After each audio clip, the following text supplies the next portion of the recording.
सर्वशांति तो संतान मान सर्वकुशल मंगल कर चला आमती लीला लगे थमा तो छुआ पिता मुखे चैत्र मास आश्विन मास दशहरा मास नवरात्रि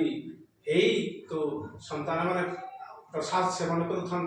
तो छुआ पुता के समलेगी रखिता माँ समलई कि माँ समलई श्री सर्वमंगल कर सर्वशांति कर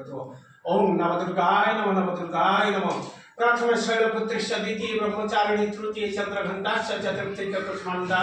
पंचम स्कंद माता च षष्ठी कालरात्रि तथा सप्तम एकात्तरी अष्टम महागौरी नवम सिद्धिदात्री नवदुर्गाय नमः।